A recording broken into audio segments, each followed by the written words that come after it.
I'd just like to welcome Tsvika and Sara Likash. Lekach. You said it. You said it exactly first time. Lekach. Lekach. It's a hard one. Tsvika. I'd just like to welcome Tsvika and Sara Likash. Good enough. To the show. Oh my goodness. Welcome to Conversations with Clarice. Thank you very much for talking to me. And I would just like to get a bit of background because I understand that you've been together for a very long time and then married later on. So can you just, Sara, tell me, how long have you and Tsvika been together? Well, we met for the first time in December 78. No. December 78 was the first meeting. Then March 79. Okay, right. Okay. It was love at second sight. Well, not for Tsvika, obviously. No, really it was. In December, I met him. I was still in my army service. Okay. Tsvika is 4 years older than I am, and he was sharing a flat with some friends, and I met him and saw potentially a friend, and I was really not interested in looking for a guy at the time. And somehow after that meeting in December, when I came to visit, he wasn't there, and he heard I was there, and he was disappointed. And kind of, I met a woman there. I said, "Oh, are you Tsvika's cousin?" She said, "No, a girlfriend." And then I felt this little twinge in my, like, why is that bothering me? And then in March, I got out of the army, and I came by one morning to return a book to his flatmate, and asked if she knew if they were looking for a more waitresses in the place where she was working, and she wasn't home, and Tsvika was home. And she knocked at the door, and I opened the door, and I see her, and I think that's the moment that that's it. That was the moment that you fell in Sara? It was like passing into a threshold into, this is the next part of my life, and it's going to be together. We didn't say it all at the time, but it was afterwards, we had both felt that feeling that it was really like a magical moment almost. And we've lived together ever since. How long was it before you, how long was it that you were seeing each other before you decided to move in together? 5 hours.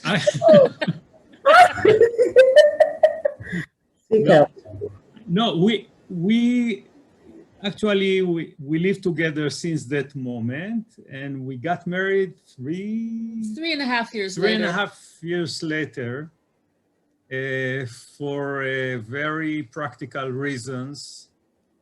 For example, we wanted to have, we were quite not that equipped with money, and we wanted a sound system. So we said, let's get married, and from the gifts we can... You buy a new stereo. There were some other reasons, yeah, but we weren't in a rush to get married. Yes. We lived together, and we lived like a married couple. Well, there was like an old uncle who lived in New York, and a real funny guy, and he used to come to visit in Israel every time there was like something special happening. So he was visiting, he said, in his very New York Polish accent, "No, so if I want to come for your wedding, when is it going to happen? I need to plan in advance." So we looked at each other. We said, "Well, is August good for you?" He said, "Sure, I'll come in August." And that was how it happened. That's amazing, because I think in those days, even when I was much younger, living together, not being married was pretty much frowned on, especially by family members. How was that for you in those days? Well, we had other friends who lived together, not that many, but also the families accepted it. I'm the fourth child, so my parents had seen it all. It was love at second sight, but I think you both liked each other from the beginning. What was it that stood out about Sarah for you? No, our first meeting, we were sitting and talking, and it's like we met a lot of things in common: music, Irish music, folk music. She saw the records that I had, and it was, we talked and talked, you know, it's like we were there and the other people in the room, as if they weren't there. And between those two meetings, as Sarah said, we hoped to see each other. And so when she came, I felt, I don't know how long after we were together, if it was on the first day or the second day, that I told her that I see us getting all together, and she got scared. I felt that it's like the sister that I never had. I have only, it's first time that I say it, I think, that I felt kind of a connection that is the right connection. And that's what started the life together. I think that we both were hurt from a previous relationship, and we both were kind of lonely. Not exactly, because I had friends, she had friends, but there was kind of I think that we helped each other grow at that moment, grow emotionally, and I start to answer the question, how did it how did it hold together? How did it hold together? So a lot of talking about what bother and stuff like that. A lot of mutual acceptance, because everyone has some defaults. Faults. Faults. And it was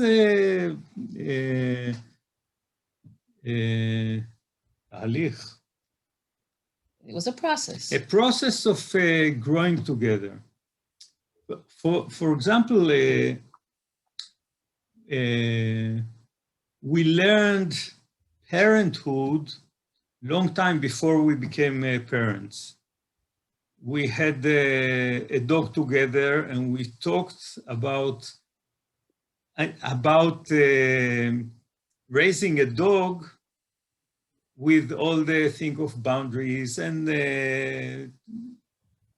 how do you, the relationship between us and the dog and stuff like that is... It was sort of an experience of we could interject ourselves into parenthood in the ways that we had to deal with certain issues that we had with the dog. Yes.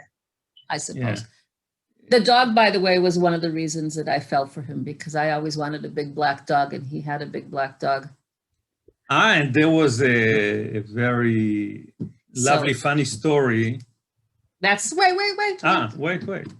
What? She was going to ask me what I saw on you first. Okay. I was. Hey, what did you see in me? What did I see in him? First of all, the first time I met him, that rainy night in December, the friends who we came to visit said, "Oh, let's go wake Tsvika up." Mhm. And he sat up in bed and he was wearing these really very busy Persian pajamas. And there was something very sweet about it. And he had this big smile on his face. And anybody who can wake up with a big smile, sit up and look like that, it's like, that's generally a good-natured person. And he wears pajamas. I mean, that was sweet. And he had this very sweet smile that my mother saw right away, actually, in March when I brought him home for the first time. My parents fell in love with him. And she said, there's something about that face. It's like a very serene Buddha smile. And maybe that was the first thing that and then the big black dog. And he was very patient and very, okay, how do I explain this?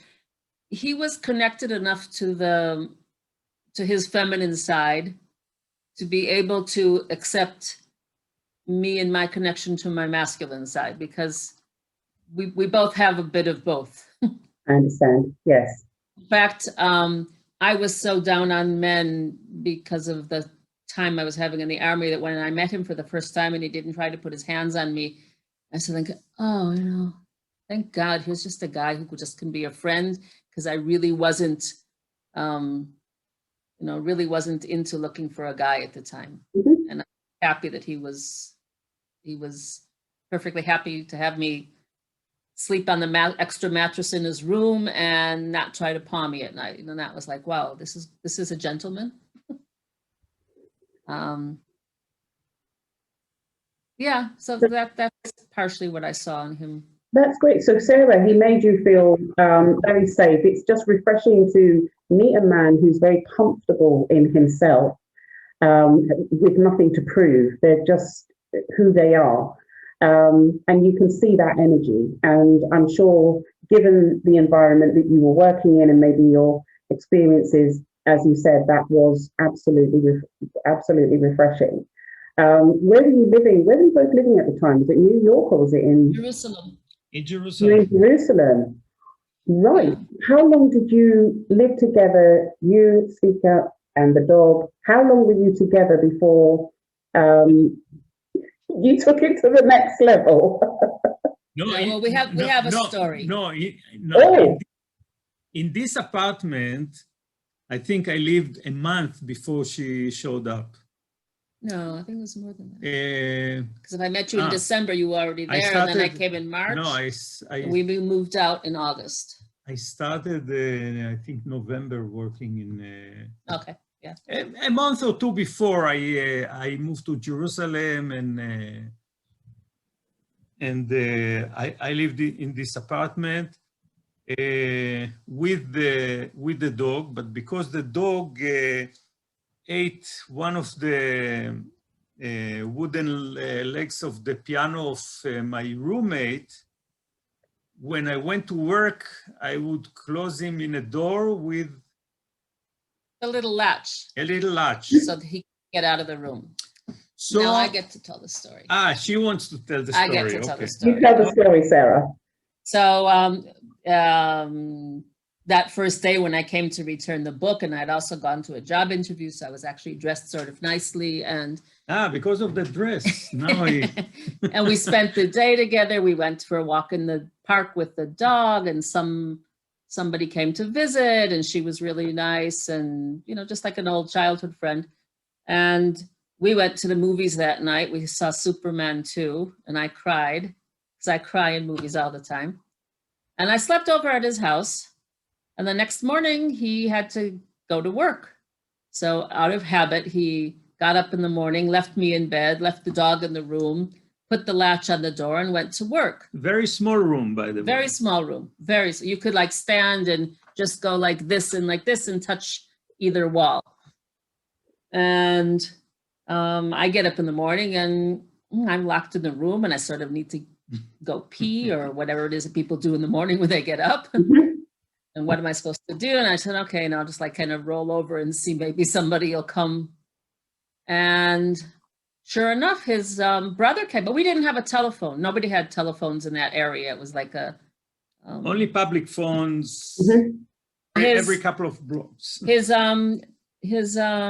sister-in-law gave birth that night to her third child, and he came by to tell his brother or leave a note on the door, because that's what people did. Everybody had a pad of paper on their door who didn't have a phone. So he came by to tell Tsvika that he had a new nephew. And I yelled out, "Oh, Eric." So he came to the window and I said, "Hi, you know, congratulations, could you let me out?" So afterwards, that was the famous story in the family that Tsvika finally found a woman that she just loved so much that he locked her in the room so she I was couldn't going to get. say he locked you in the room with the dog. Yeah. And after she was released, she didn't run away. We go out, we have fun, and now that we don't go out and have fun because of COVID, we try to have fun. But the thing about it is you do sound like a fun couple. And not only that, you've gone through so many challenges that marriage and family life and responsibility brings. But as you said, Sarah, you communicate. And as you said, Svitska, you communicate all the time. Sorry, Svika. It's okay. You keep the communication going. I love the fact that you know what your strengths and weaknesses are as a couple, and you both support and accommodate each other. You've raised your children to be open with communication. That's kept the relationships in your family alive. You've had fantastic role models from previous members of your family and current members of your family. You've overcome issues that have challenged most couples, and you've found forgiveness and communication, and you've moved on. You've also experienced the children have gone now, so who am I? Like Sarah, you spend, as women, we spend so many years being mum, and then the children grow, and all of a sudden it's like, okay, who's Sarah? Well, in my case, it was, who's Clarice? What do I like? Because you change. The same with you as well, Svitska. So the fact is that you've gone through many, many phases of your marriage, and you've come through, and you're sitting here together, smiling and communicating and appreciating the strengths and weaknesses that you both bring to the table. I'm excited about speaking to you about this, and I'm also a bit nervous about asking certain questions, because I just think people volunteer information that they want to volunteer, and I don't want to pry. No, we still have sex. It's okay. Sorry? So we still have sex. Well, I did want to ask that, but I thought maybe not. I need to tell you a story about this. Our son, when he went off to college, he was sitting around a room with a bunch of friends of his, and all of them were talking about their parents. All of them were divorced or not divorced, had bad relationships. And he was just like, listening, and he didn't have anything to add. So at one point they said, like, no, you've been really quiet. What about your parents? He says, no, they're fine. They're still having sex. So that's, I mean, I don't know if it's as much as you would like, but I think it's pretty good. I mean, quality is better than quantity, no? And that is it. And it's another way of just keeping that companionship really close. Is that what you think, Svitka? Ask it again. The physical side of the relationship is what keeps the companionship close. And also lovemaking changes over the years, don't you find it changes? There is something, we have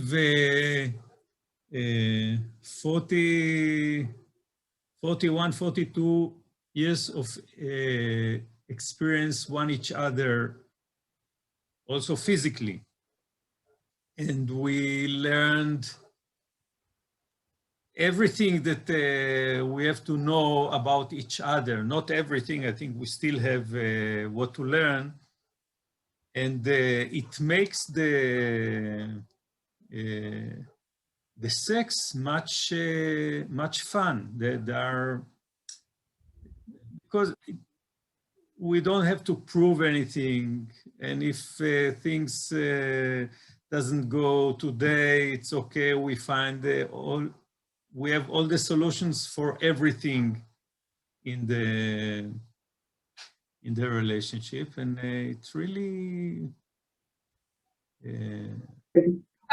boundaries and freedom. It's something that we've often talked about, because I think in parenthood, and I talk about that with my kids now, because now that they're parents, Yes.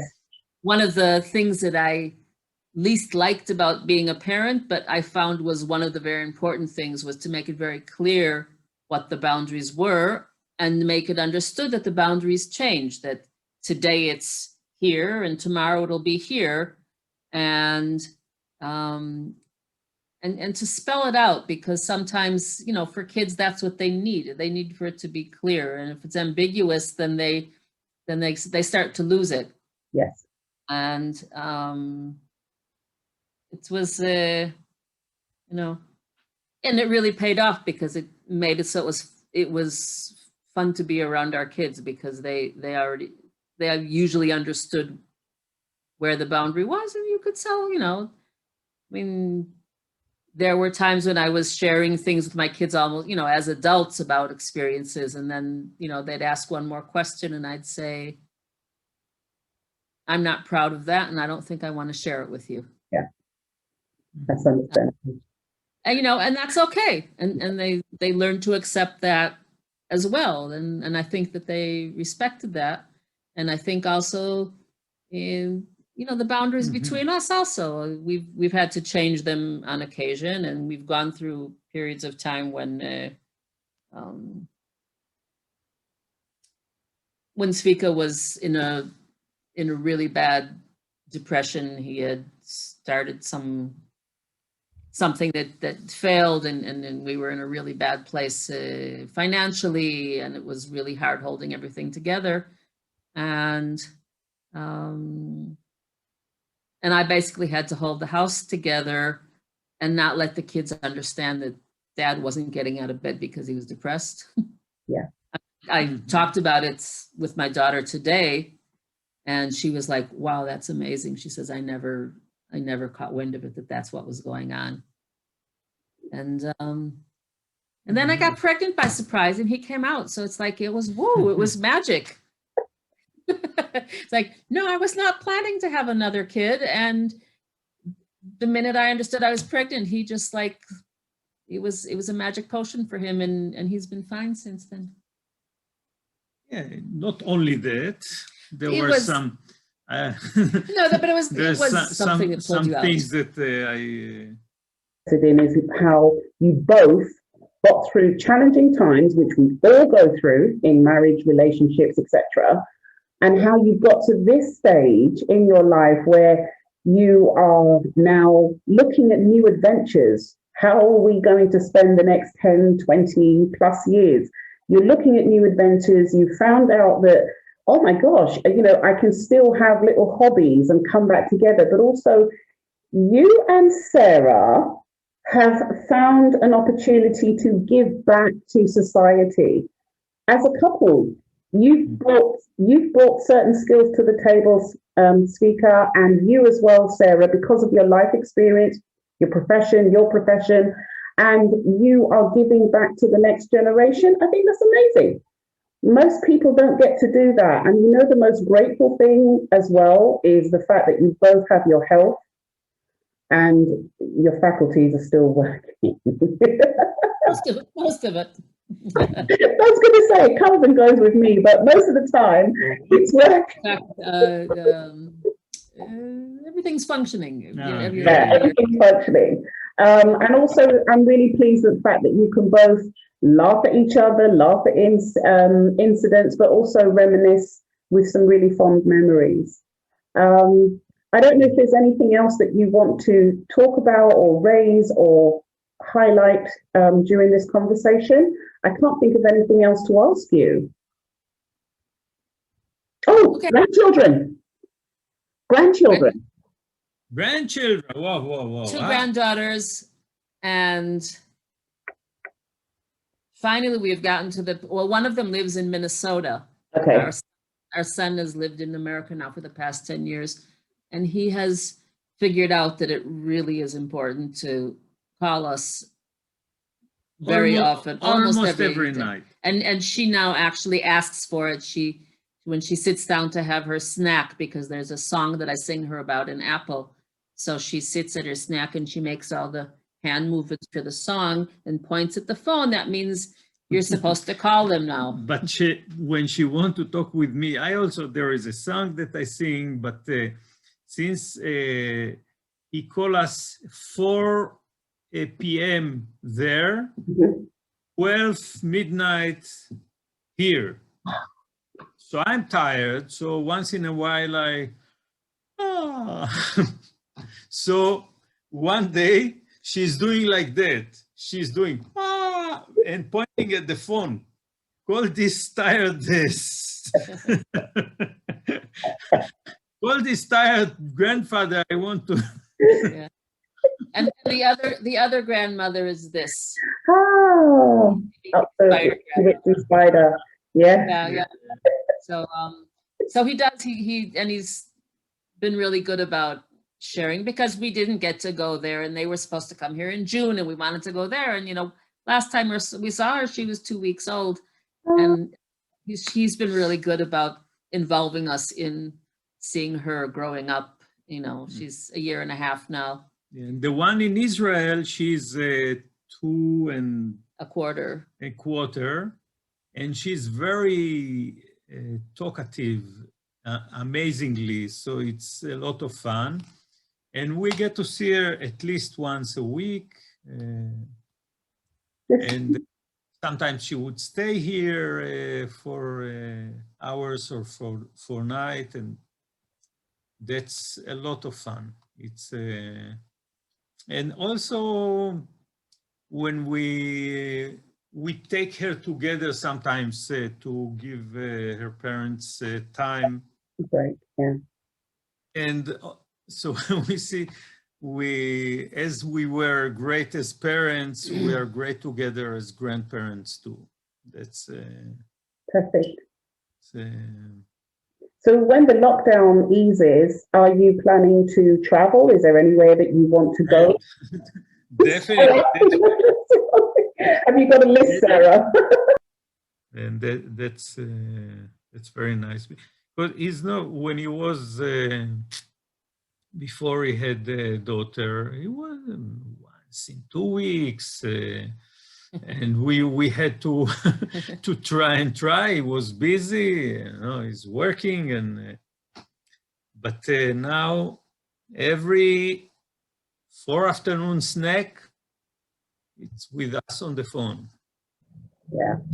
Sometimes I would say undiagnosed yet. Yes. Yes. Actually, something that we didn't talk about there was a certain turning point about the time when I was 40 and you were 44. Mm-hmm. We went to a lecture at our children's school, and the lecture was about ADD and ADHD. Oh. And we're sitting there, and like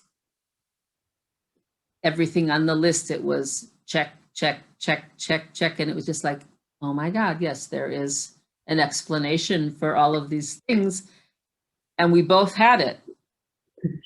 And that was a really serious turning point for us in being able to forgive ourselves and to forgive each other for a lot of things that were happening because of our ADD. Yes. That was actually something that was an important turning point for both of us. And that's how I found, I found the therapy in kinesiology, a woman that kinesiology part of her tools, but and then after that, after I was treated, I studied with her, and that's one of the tools that I work now. Mm-hmm. I left after I retired. I left here in the kibbutz small clinic, and just a week ago, after few months that I was completely in vacation. Someone wanted, a woman wanted help. So I decided it's time to go back to treat. Good, good. I want to thank both of you for being so open and honest, and I really, really enjoyed speaking to you both. Is there anything that you want to add? Anything that you want to put out there, basically? No, I can't think of anything. This was lots of fun, though. I enjoyed it. It was, and I mean, 40 years of you definitely have your way to make your ears pulling words from heart from people. So I've worked in frontline, and Tsvika, you know what frontline is because you work with the same sort of client group. I have worked in this field for over 35 years. I love people, and sadly, there's a lot of broken people that are doing the best that they can, and some of them succeed, and some of them fall by the wayside. Those are the drug addicts and the homeless and the people that are involved with the criminal justice system.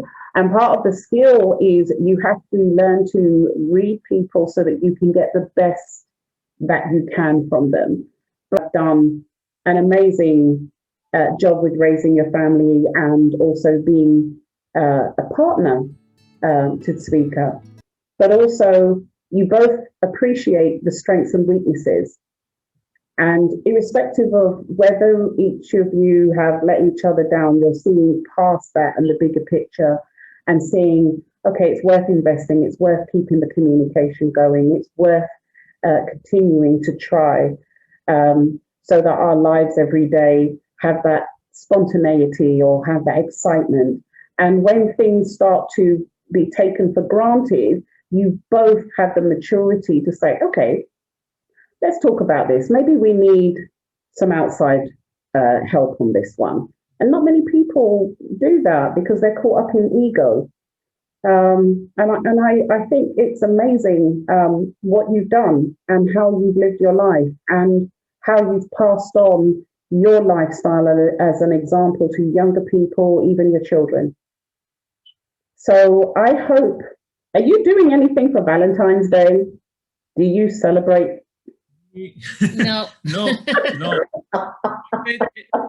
I said every day is a Valentine's Day. Every day is Valentine's Day. Actually, in the Judaism, we have it's not exactly Valentine's Day, but there is a celebration of love, and it happens in the summertime. Oh.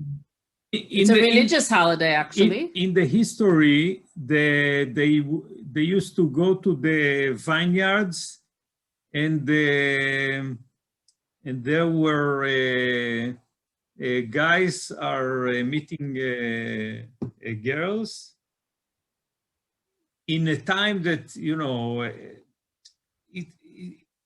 most of the year it was not allowed to do that. In this holiday it was Okay. something, I don't remember all the details, but something it has to do with going to the vineyards and meet each other. It's a full moon in the summertime when the grapes are ripening. So it could have actually been maybe pagan holiday around around the grape harvest that got translated into Judaism. Like there's so many pagan holidays in there. It's a great way to celebrate. I'll come with you to do that. Together. I'll buy you a drink after that. I'll buy you a pizza. A non-chocolate a carob heart. Yes, I'll buy you a carob chocolate heart. Oh my gosh. Sarah and Tsvika, I want to say thank you very much for talking to me today. It's a pleasure. Thank you. And